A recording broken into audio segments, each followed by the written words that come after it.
A pitched battle for control of Moscow all day and into the night, and still no clear winner.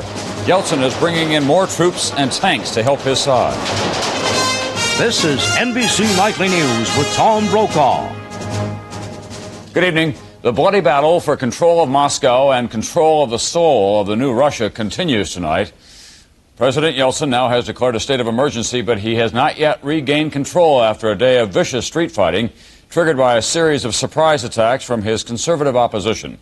President Clinton has publicly repeated his support of Yeltsin, but for the moment, the Russian president is counting on the Russian army more than on an American president.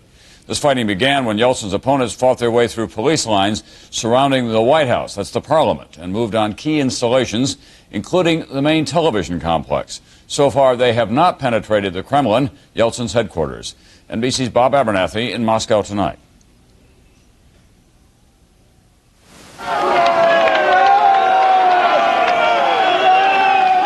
Armed anti-Yeltsin hardliners led by diehard communists routed police and Interior Ministry troops in Moscow today, dealing a major blow to Boris Yeltsin's power. At the Kremlin, Yeltsin declared a state of emergency and ordered elite army forces into the city.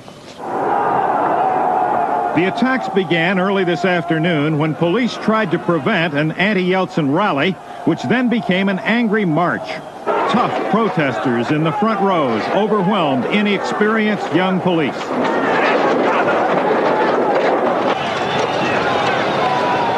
Then and throughout the day, the demonstrators beat police viciously.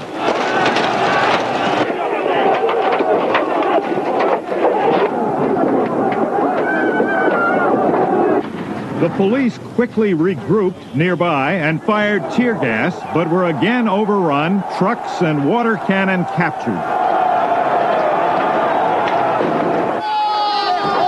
Then, the momentum clearly with them, the demonstrators swarmed toward Russia's parliament, whose armed defenders had a firefight with police.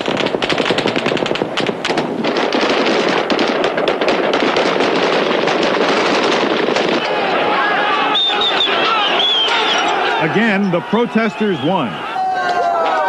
The police melted away and the demonstrators strolled into the Russian White House grounds.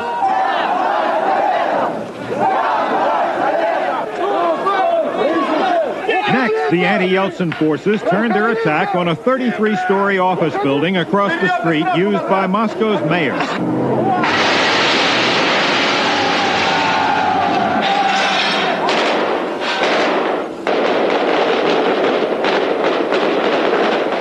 Once again, the riot police fled and other forces marched to join the anti-Yeltsin victors. The flag of Russia came down and a red communist flag went up. A communist leader was jubilant. Yes, we are winning now, not today. Now we are winning. The death count today is still going up. Scores, perhaps more than 100 people have been hurt. Later, Moscow's main television station went off the air as anti-Yeltsin forces stormed its headquarters. But this time, the defenders with heavy weapons pinned down the attackers in a major battle.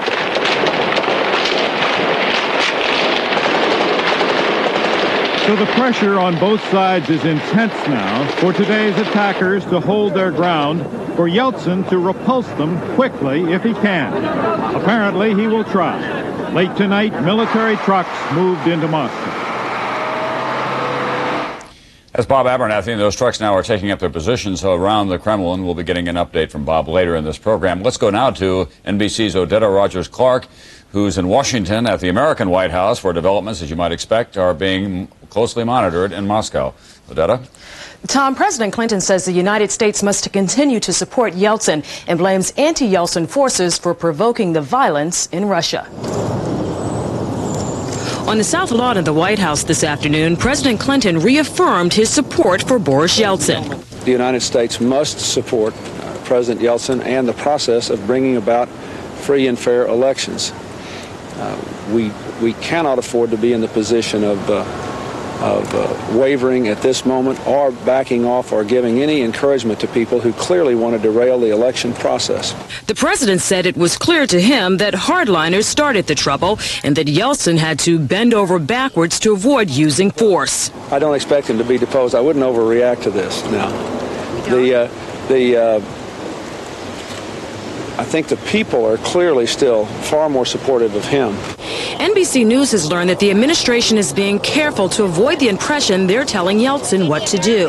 Officials have sent the signal that they would not oppose the use of necessary force to end the revolt. And there are sounds of deep concern from official Washington. This has not been a constitutional move by Yeltsin, and I think we have to keep saying to the people there that we believe in something beyond the rule of man. We believe in the rule of law. Yeltsin has to get control very quickly, too. I think if it goes on very long, then he starts to fray. NBC diplomatic affairs consultant Richard Haas. And what is now a civil skirmish becomes a civil war, then yes, that entire set of questions about nuclear command and control will go from being in the background to being in the foreground. President Clinton will be in California shortly, and even while traveling, he's getting constant updates on the situation in Russia. Tom. Thank you, Odetta. And standing by at the State Department now is Ambassador Strobe Talbot, who is the American ambassador at large for the Russian Federation. Mr. Talbot, let me ask you tonight whether if President Yeltsin has to resort to very, very violent means, as it appears that he might in Moscow, that won't open wounds that will be very difficult to heal. Tom, let's be clear on what President Yeltsin has told us, and we've been in close touch with his government and key people around him during the day. He intends to do. He intends to restore order. He intends to bring this outbreak of violence to an end so that the process that he's been presiding over can go forward. He has also made clear that his orders to his troops, which have now taken up positions around the two places in Moscow which are the source of the trouble, are under orders to fire only if fired upon. In other words, the Yeltsin authorities' position remains consistent in this respect. They are trying to end violence. And the violence that we have seen, including in the last couple of minutes on your show, was started by the other side. It is now up to the Yeltsin authorities to end it. The President Clinton, in this case, talked about the importance of elections in Russia. The parliamentarians have been saying we want to have simultaneous elections for the president and the parliament in December. Why is that not a good idea? President Yeltsin has made clear that he, too, will stand for election about 6 months after the parliamentary elections in December. He feels that it's important to do this one step at a time. The first thing that Russia needs is a new constitution. Remember that the constitution it's operating under, Tom, is a relic of the Soviet communist period. And by the way, the parliament, which of course has been the scene of the trouble today, was itself elected 19 months before the end of the Soviet Union. Boris Yeltsin is trying to put in place the first post-communist constitution and the first post-communist parliament, and then he's willing to do what he's done on all of these other issues, which is take his own political fate directly to the Russian people. Strobe Talbot, thank you very much, the American ambassador for the Russian Federation. And when Nightly News continues in a moment, exclusive details on the effort to help the Navy's top admiral keep his job despite the tailhook scandal. And later on this program, using school clinics as community health care centers. It looks good. Chili, fries, coffee. You better add on some Tums. On the house. Except these aren't Tums. Same thing. You got them all mixed up. I told you they're all the same. Listen to me. Tums has calcium. Is this calcium? No. It uses aluminum and magnesium. So does this. This here, original Rolaids, uses an aluminum salt. The only one of these that helps wipe out heartburn and gives you calcium you need is Tums. Something my body needs anyway. I like that. Insist on calcium-rich Tums. Over the last few years, a lot of people have seen their investments drop in value. Unfortunately, that's life. Our annuities have held their value and consistently paid higher rates than CDs. That's New York Life. New York Life, the company you keep. American forces in Somalia at peril once again tonight. The Pentagon says that 2 U.S. helicopters were shot down there today, and 3 U.S. Marines in Mogadishu were wounded today when a remote-controlled bomb exploded beneath their jeep. A UN worker with them was killed. The Marines are hospitalized. They're in stable condition tonight. And there's word tonight of negotiations now to keep the Navy's top admiral. Frank Kelso from losing his job because of the tailhook scandal. NBC Pentagon correspondent Ed Rabel has exclusive details. Admiral Kelso was out of uniform today, but by no means was he out of the Navy. I would like to continue to serve till my tour's up next summer, and I really don't have much more to say about it until I hear from Mr. Aspen. NBC News has learned that Kelso has agreed to accept a letter faulting his leadership in connection with the tailhook scandal. In exchange, he would be allowed to remain as the Navy's top officer until his scheduled retirement next year. Whether Secretary of Defense Aspen will sign off on the compromise plan to avoid disgracing Kelso is still undecided. To do so would undercut Navy Secretary John Dalton, a Clinton friend and appointee. Dalton recommended that Kelso be ousted for failing to prevent the tailhook scandal. But powerful Kelso supporters are demanding that the admiral not become what they call a sacrificial lamb over tailhook. Aspen says he'll make his decision in the next few days. Ed Rabel, NBC News, the Pentagon. In New York, they're preparing for the next stage in the worst terrorist act ever on U.S. soil. 6 killed, 1,000 injured, the World Trade Center bombing. Tomorrow, the suspects go on trial. NBC's Mary Alice Williams sets the scene for us tonight. A palpable sense of danger surrounds the trial, which begins in this building tomorrow. Even during jury selection, federal court was ringed with sharpshooters, bomb-sniffing dogs, barricades, extra police and security inside and out. The prosecutors and their families have reportedly been moved to safe houses. The jury is under protection so tight, even the judge doesn't know their names. And paneling them was a grueling process. No one was unaware of or unaffected by the crime. It was 7 months ago, lunchtime. A bomb big enough to bring down a mid-sized skyscraper rocked one of the most densely populated business districts in the world and ended once and for all the notion that world terrorism was someone else's problem. When the acrid smoke cleared, thousands were injured. Office worker Bernice Barr, her lungs and legs permanently damaged. What I saw happen that day, I hope never to see again. It was a terrible, terrible ordeal. The FBI collared 4 suspects with dizzying speed. Mohammed Salameh reportedly turned in the receipt for the rental van that exploded inside the World Trade Center. Nidal Ayad, the chemical engineer connected to documents for the purchase of explosive chemicals. Mahmoud Abu Alima, accused mastermind, was captured in Egypt. Ahmad Ajaj, accused of smuggling in bomb-making guides. Law professor Stephen Gillers has been following the case. We may also learn about other targets that we thought were free from terrorist attack. That will be shocking. In a trial expected to be underpinned by accusations of bigotry against Muslims, the jury, culled from 5,000 people, are all Christians. The one Jewish juror selected asked to be excused. Over the next 4 months, the justice system will play its part in putting outrage to rest, only to give way to another broader terrorism trial, this one against Sheikh Omar Abdel Rahman, the Islamic fundamentalist cleric at whose mosque this trial's defendants had worshipped.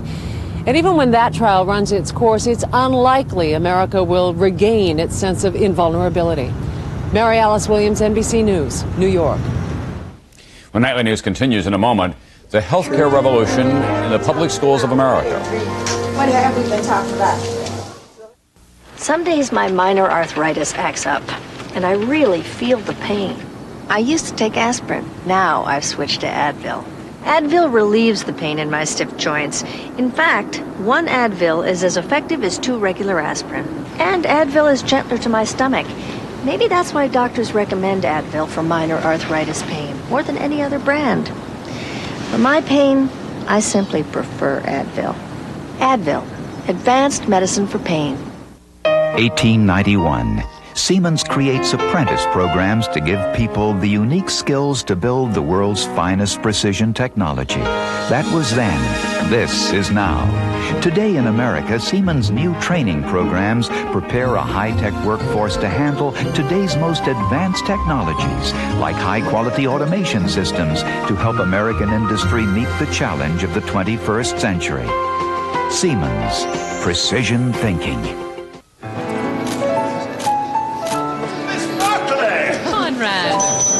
Room 801. Once they were in love, in love with butter, but cholesterol closed the door on their dreams until...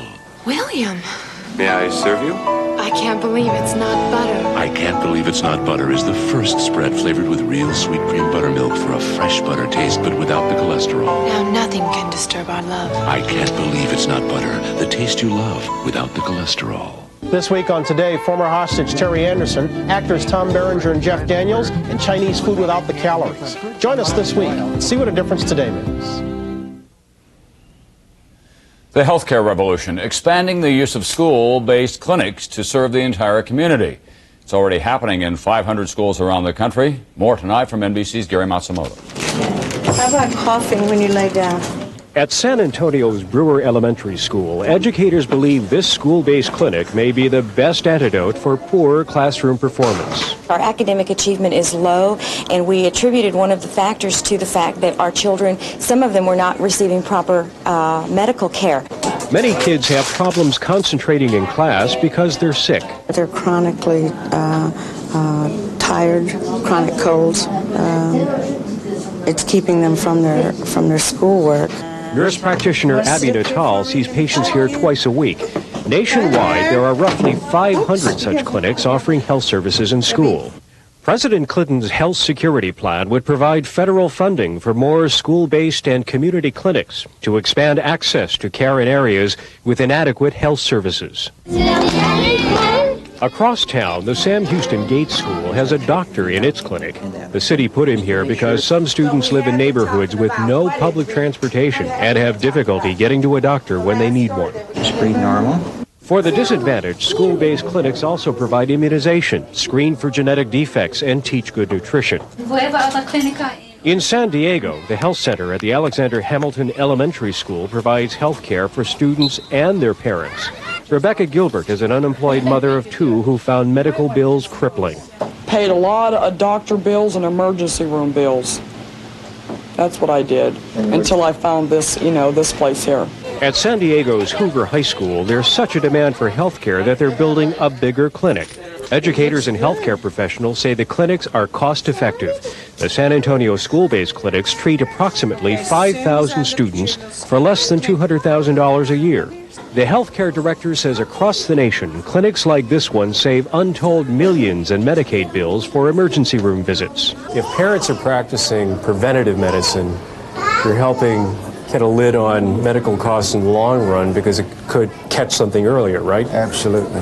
Yes, sir. We believe strongly in that. We try to prevent the illnesses that come from an unhealthy lifestyle, an unhealthy diet, not enough exercise, things of that nature. Physicians like Dr. Newton say the clinics are a small investment that could pay big dividends. A healthcare reform that'll save taxpayer dollars while improving medical care for the nation's poorest communities. Gary Matsumoto, NBC News, San Antonio. And One Nightly News continues in a moment. The recovery effort in India as earthquake tremors continue in that country. When I was a kid, Mom was always after me to eat right. And that's what mothers do. Now I'm looking out for her with Ensure. More than a vitamin supplement, Ensure is a delicious drink with all the nutrients adults need to help stay healthy, active, be energetic. Drink Ensure as a meal. Or in between. You know, dear, Ensure is even recommended #1 by doctors as a source of complete, balanced nutrition. Ensure. To your health, Mom. Our health, dear. Today, Dave Ryan will understand the benefits of a little extra protection. Today, Brady Blackwell will come to appreciate a shatter-resistant shampoo bottle. Today, for the first time in years, Sheila Connor's grandpa will be able to walk with less pain.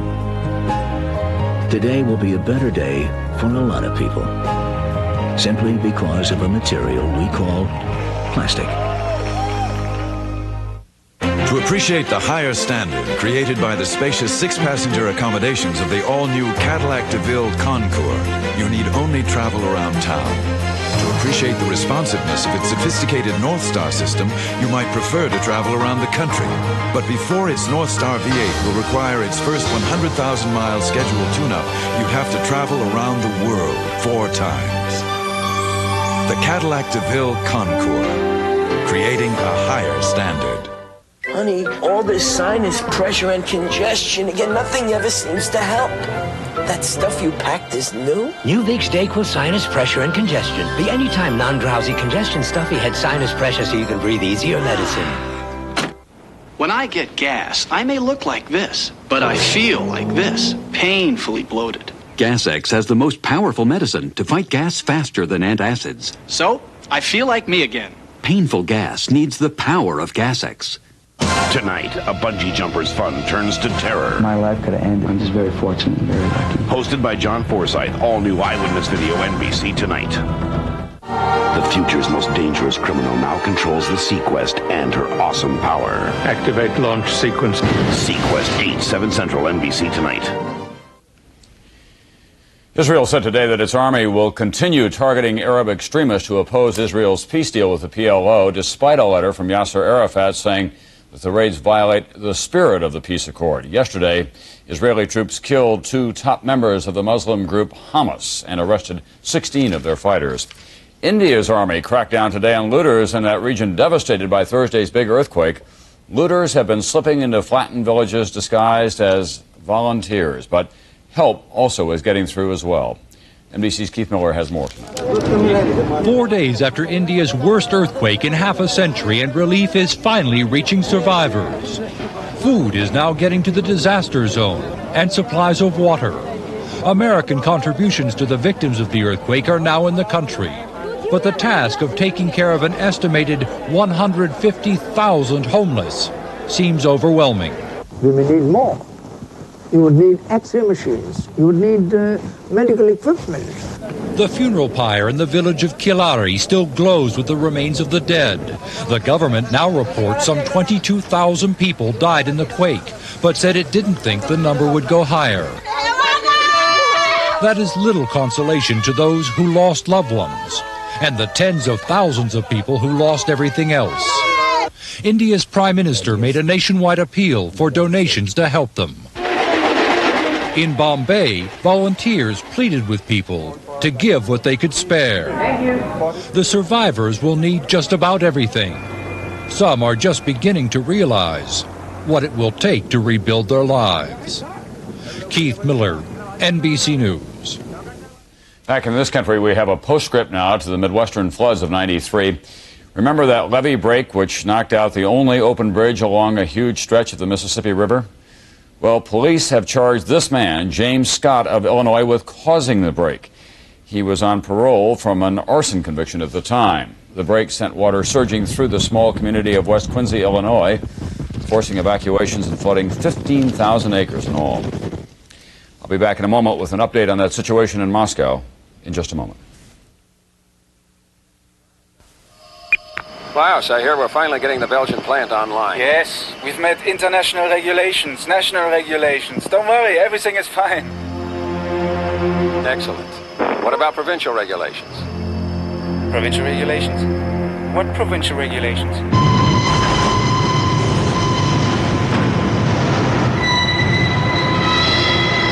No one offers you more international business expertise than KPMG Pete Marwick, the global leader. As a kid, there was no frosting on it. What good is it, if there's no frosting on the flakes, who's going to eat it? Give Wheaties a break now, come on. How'd you describe that flavor? Is that, this is the flavor you... Yeah, it's good to me, and I'm surprised it doesn't need sugar. I suppose my tastes have changed greatly since, I was a kid. Come back to the toasted whole wheat taste. How much can I eat? Make your own comeback to Wheaties. Look for your valuable coupon in this Sunday's paper. He likes milk and show. He's got great muscle tone. He likes milk and show. And strong, healthy bones. She likes milk and show. Baby, soft skin, bright eyes, a healthy grin. She likes milk and show. Milk, it does her body good. With vitamin A to help keep eyes bright, calcium for healthy teeth, and protein to help build muscle. When you drink milk, it shows. He likes milk and show. It does her body good. He likes milk and show. It does her body. Why make a whole pot at the office? Try Folgers Coffee Singles, made with ground roast coffee and its own filter for one freshly brewed cup. Folgers Coffee Singles, the ultimate one-cup coffee machine. If you needed a transfusion, would the blood be safe? The risks are rare, but they're real. Bad blood. Don't miss Dateline NBC. Tuesday. Tomorrow, of course, is the first Monday in October. That signals the start of a new term for the U.S. Supreme Court. And NBC's Pete Williams tonight has a preview of the docket. This Supreme Court term will help answer some pressing legal issues that are unresolved, such as can organized crime laws be used to prevent the violent protests that close abortion clinics? The National Organization for Women says anti-abortion groups like Operation Rescue represent a nationwide conspiracy and that federal racketeering laws should be used to stop them. The case of a saleswoman from Tennessee will help define the legal standard women must meet to prove sexual harassment on the job. And the justices will decide whether the 1991 civil rights law applies to cases that were just starting through the courts when the law was passed, allowing victims of racial and sexual discrimination to sue for damages and get jury trials. So far, the court's docket is unusually light, but the term is just starting, and hundreds of cases await review to see if they'll be heard too. One big question is how much difference the court's newest justice, Ruth Bader Ginsburg, will make. The civil rights lawyer says she'll make the court more liberal, but not right away. It's a court with several competing constitutional views and no clear ideological majority. So at the moment, I think it's a court that's a little bit adrift. One of last year's most controversial issues will be back. Challenges when legislative districts are redrawn to increase representation of minority groups. And the justices will hear two live cruise version of Pretty Woman, a takeoff on the hit by Roy Orbison. The question is when a work of art is a legitimate parody or just a copyright violation. Pete Williams, NBC News, Washington. And updating our top story tonight, the battle for Moscow. It's been a violent day in the Russian capital. Let's go back now to Bob Abernathy, live in our Moscow bureau tonight, or on the streets. Bob? Boris Yeltsin has ordered army units to move into Moscow to help protect his government against his hardline opponents.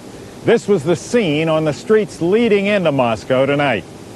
Columns of armored vehicles have taken up positions at the Defense Ministry and near the Kremlin. This follows a long, violent day in which anti-Yeltsin demonstrators, led by hardcore communists, overran police and fought their way to control of a major office building next to the parliament. There have been many casualties, especially at a pitched battle at Moscow's principal television station.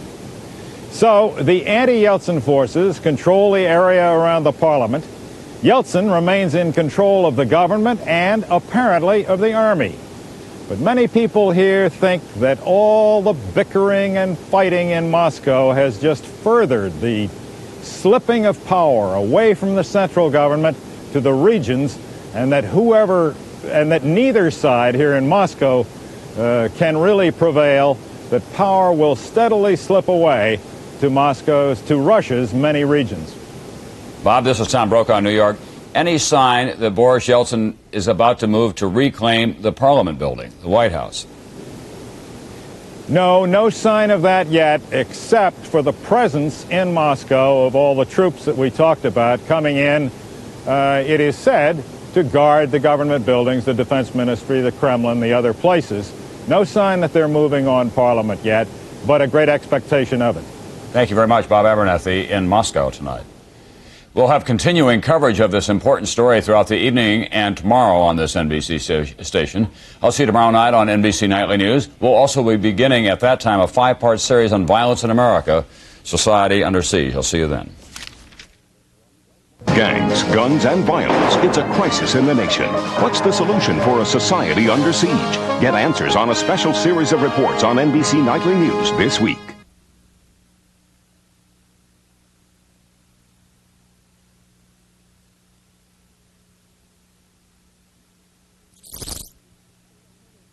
President Clinton says the United States must continue to support Yeltsin and blames anti-Yeltsin forces for provoking the violence in Russia.